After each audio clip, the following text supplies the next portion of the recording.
നമസ്കാരം. ശൂർപ്പണഖ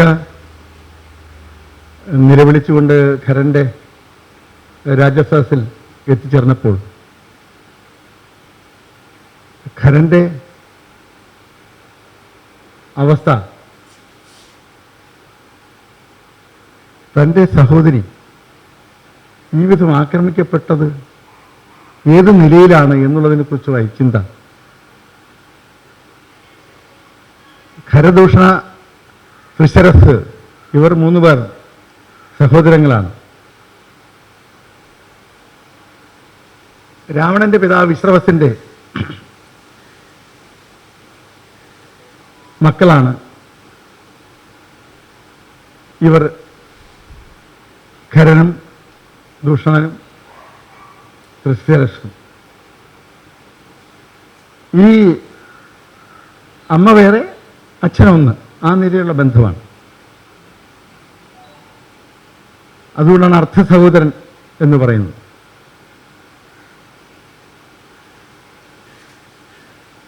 ഖരനെ സഹിക്കാൻ പറ്റിയില്ല. കാരണം ഇത്രയും പ്രബലന്മാരായ ജ്യേഷ്ഠന്മാർ, രാവണനും കുംഭകർണനും വിഭീഷണനും മറ്റ് 3 പേർ യഥാർത്ഥ സഹോദരന്മാർ. ഇങ്ങനെ ഖരദൂഷണ തൃശരസ് എന്ന് പറയുന്ന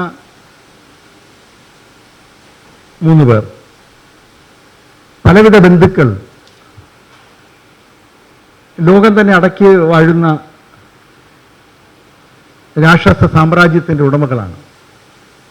പക്ഷെ ഇവരെ ഒന്നും മനസ്സിലാക്കാതെയാണോ തൻ്റെ സഹോദരിയെ ഈ വിധം ആക്രമിക്കാൻ ബുദ്ധിഹീനരായ ആളുകൾ തയ്യാറായത് എന്നിങ്ങനെ ചിന്തിക്കരുത്. അത് 2 മനുഷ്യരാണ് ഇത് ചെയ്തതെന്നും അവരോടൊപ്പം സുന്ദരിയായ മറ്റൊരു സ്ത്രീയുമുണ്ട് എന്നൊക്കെ ശൂർപ്പണഖ പറഞ്ഞു. മനുഷ്യർ ആണ് എന്ന് കേട്ടപ്പോൾ ഖരന് വീണ്ടും അത്ഭുതം കൂടി. എന്തായാലും അവരെ ഒന്ന് നേരിട്ട് കളയാമെന്ന് കരുതിയ ഖരൻ തയ്യാറാകുമ്പോഴാണ് സേനനായകർ, 14 സേനനായകരുണ്ട്.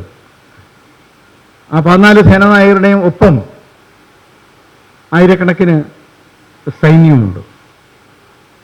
അവർ പറഞ്ഞു, നാം ഉള്ളപ്പോൾ അങ്ങ് യുദ്ധത്തിന് പോകുന്നത് ശരിയായ കാര്യമല്ല, പ്രത്യേകിച്ച് കേവലം 2 മനുഷ്യരെ നേരിടുവാൻ വേണ്ടി. നാം പോകാം എന്ന് പറഞ്ഞുകൊണ്ട് അവർ പഞ്ചവടിയിലേക്ക് ശൂർപ്പണഖ കാട്ടിക്കൊടുത്ത വഴിയെ നടന്നു വന്നു. സേനാനായകർ അവിടെ എത്തുമ്പോൾ ശൂർപ്പണഖ കാട്ടിക്കൊടുക്കുകയാണ്. ദേ നിൽക്കുന്ന രാമൻ, ആ സുന്ദര കളേബരനെ, ആ സുന്ദരനെ ഞാൻ മോഹിച്ചുപോയി. അതിന് കിട്ടിയ പാരിതോഷികമാണ് എനിക്കത്. ഏത് വിധത്തിലും അവനെ കീഴ്പ്പെടുത്തി എന്നെ വിവാഹം കഴിപ്പിച്ചു തരാൻ തയ്യാറാകണം. ഈ വകവൊക്കെ ശൂർപ്പണഖ സേനാനായകരോട് സംസാരിച്ചു. സേനാനായകർ ഇങ്ങനെ വളരെ വലിയ സൈന്യവുമായി എത്തിയത് കണ്ട് ശ്രീരാമദേവൻ സീതാദേവിയോട് പറഞ്ഞു, ദേവി ഇവിടെ ആശ്രമത്തിൽ തന്നെ ഉണ്ടാവുക. ലക്ഷ്മണ, നീ ഇതിന് ചുറ്റും കരുതലായി ഉണ്ടാവണം. നാം ഇവരെ നോക്കിക്കൊള്ളാം എന്ന് പറഞ്ഞുകൊണ്ട് ശ്രീരാമദേവൻ തൻ്റെ ആയുധവുമായി അമ്പും വില്ലുമായി മുന്നോട്ട് നടന്നു നീങ്ങി. യുദ്ധം ആരംഭിച്ചു. ക്ഷണനേരം കൊണ്ട് ഈ 14,000 സൈനികരും 14 സേനാനായകരും മരിച്ചു വരുന്നു. ഒറ്റൊരാൾ യുദ്ധം ചെയ്യും. ഈ വിവരമറിഞ്ഞ് ഖരൻ ഞെട്ടിപ്പോയി. തൻ്റെ 14 സേനാനായകരെയും 14,000 സൈനികരെയും ഒരു മനുഷ്യൻ മാത്രമുള്ള യുദ്ധത്തിൽ കൊല്ലപ്പെട്ടെന്ന്. എന്തായാലും നാം പോകാം. ഇത് പറയുമ്പോൾ തൃശ്ശിരസും ദൂഷണൻ ഞങ്ങൾ പോയതിനു ശേഷം അങ്ങ് പോയാൽ മതി എന്ന് പറഞ്ഞു.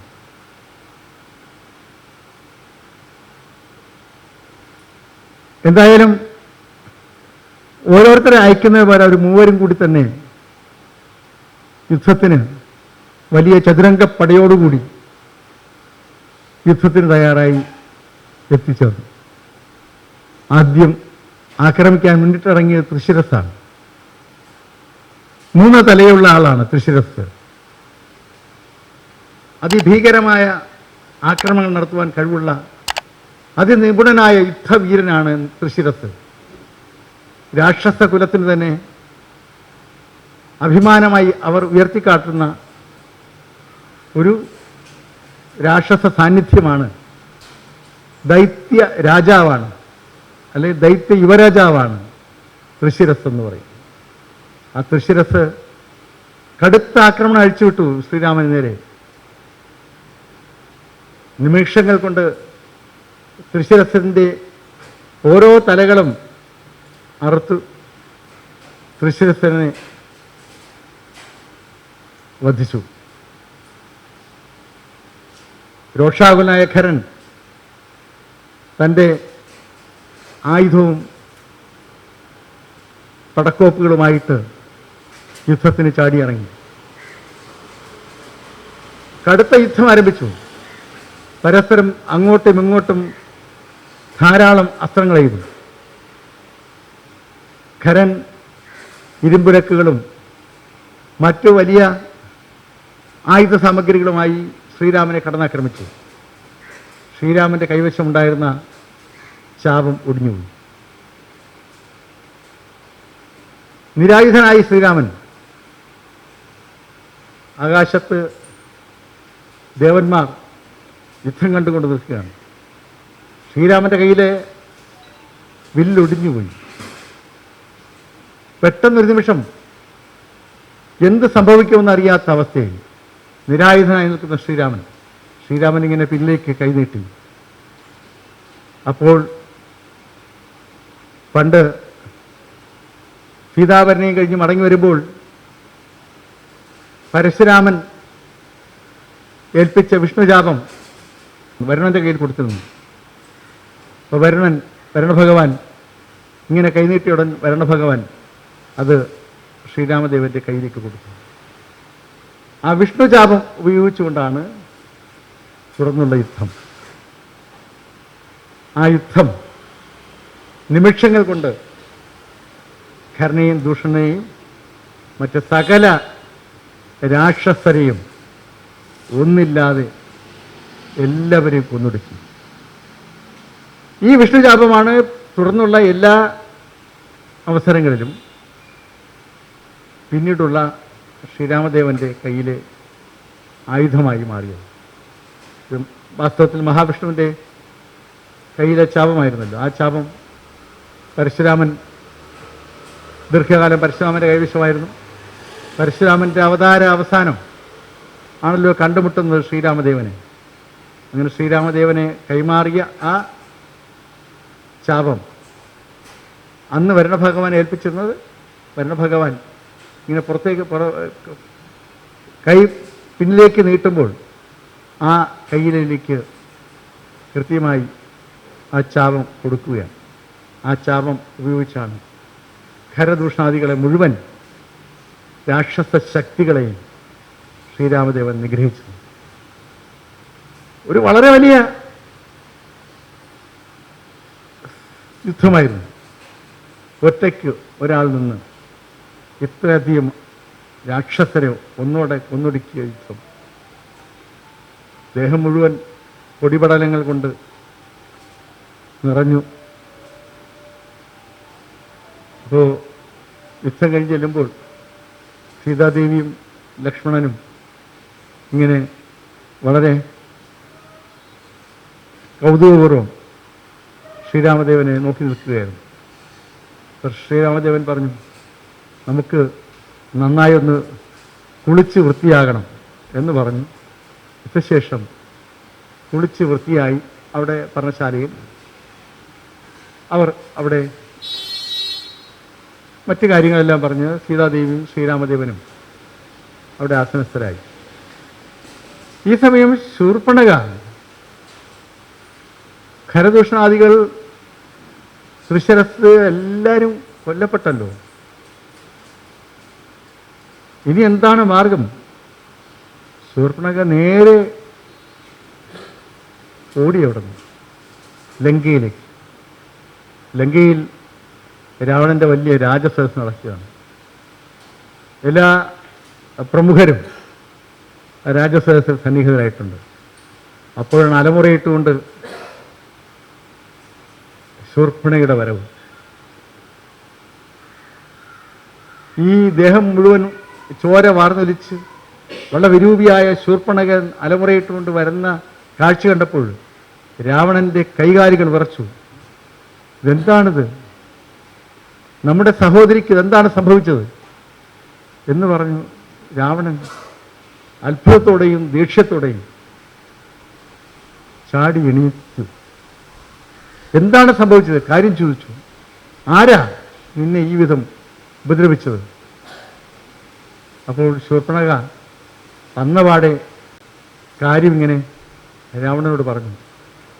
അവിടെ പഞ്ചവടിയിൽ വളരെ വളരെ മനോഹരിയായ സുന്ദരിയായ ഒരു സ്ത്രീയെ കണ്ടു. ആ സ്ത്രീയെ എൻ്റെ ജ്യേഷ്ഠന് ഭാര്യയായി കിട്ടുവാൻ ഏറ്റവും യോജിച്ച ആളാണെന്ന് കണ്ടപ്പോൾ ആ മോഹവുമായി ഞാൻ ആ സ്ത്രീയുടെ അടുത്തേക്ക് ചെന്നു. ആ സ്ത്രീയുടെ അടുത്ത് ചെന്നപ്പോൾ എന്നെ ആ സ്ത്രീയുടെ ഭർത്താവിൻ്റെ സഹോദരൻ ഈ വിധം ആക്രമിച്ചു. രണ്ട് മനുഷ്യരാണ്.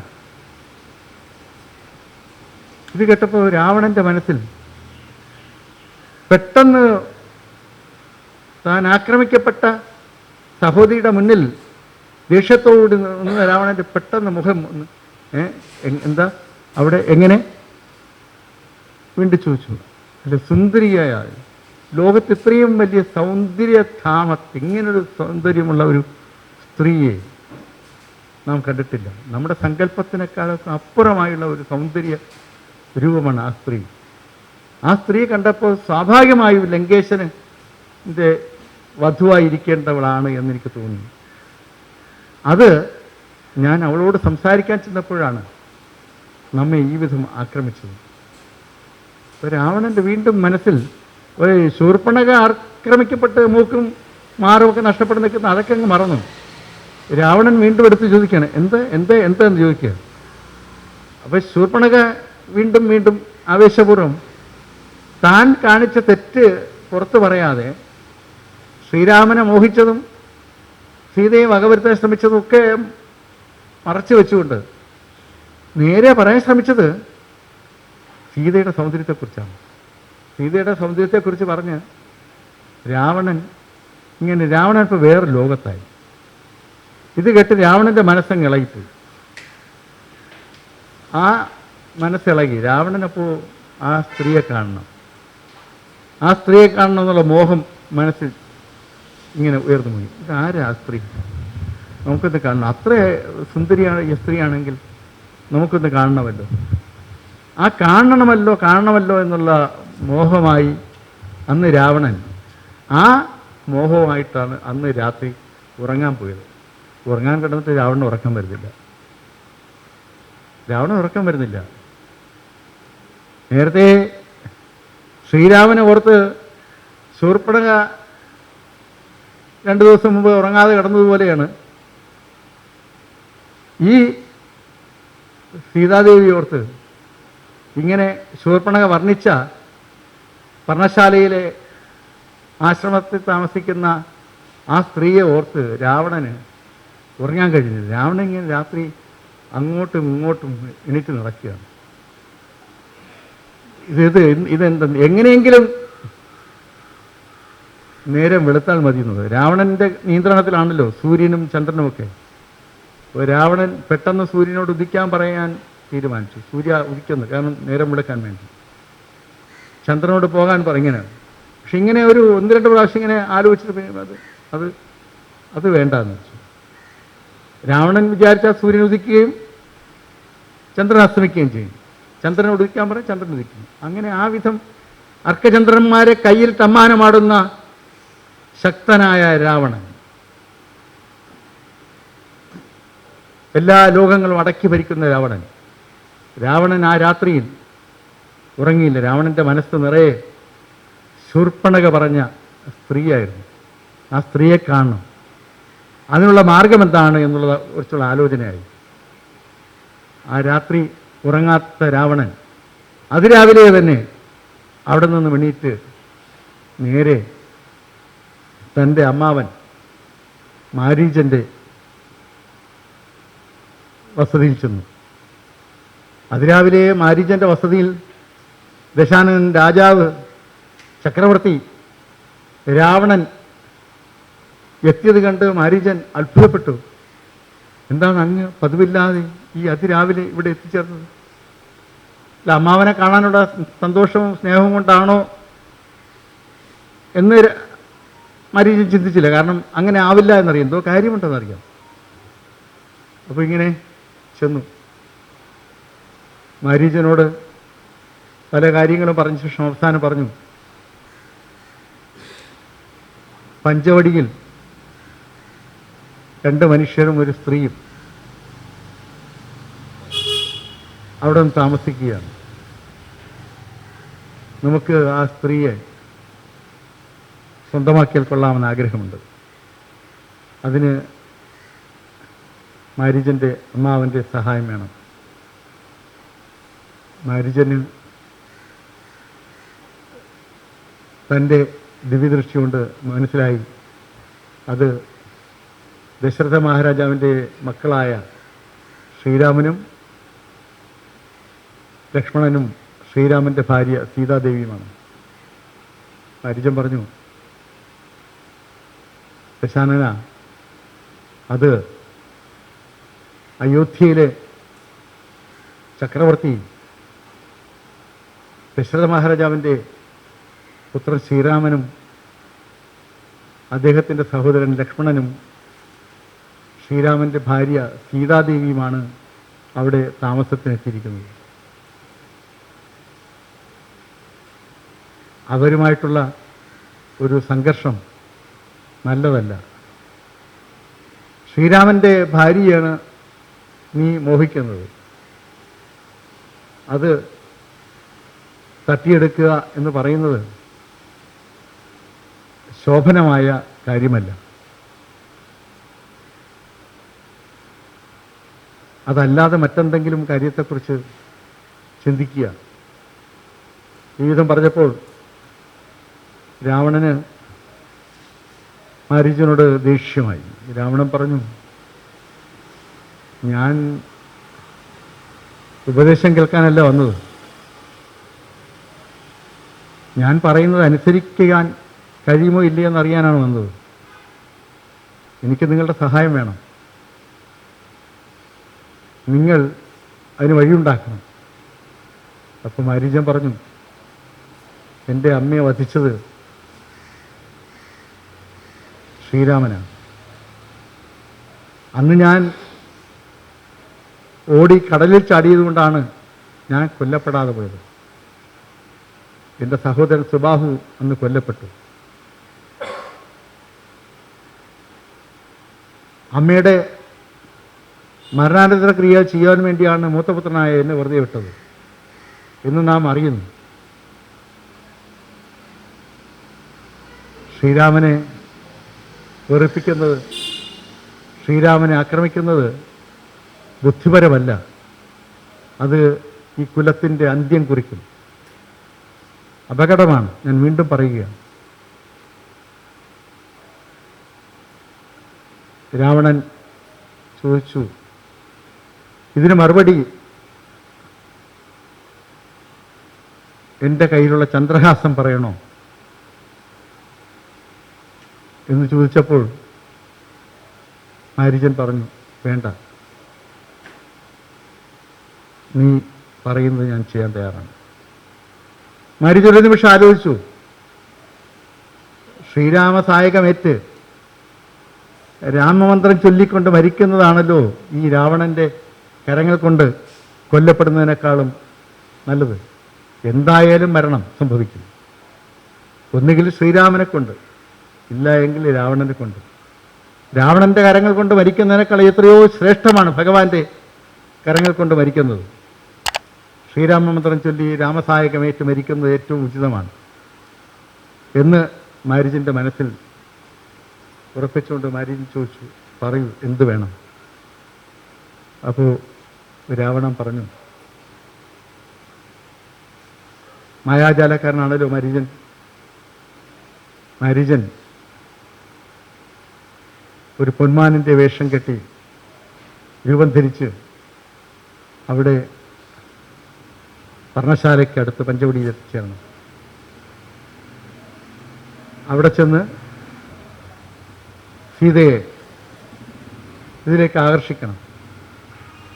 ആകർഷിച്ച് പിടികൊടുക്കാതെ അവിടെ നിന്നും അകറ്റിക്കൊണ്ടുവരണം.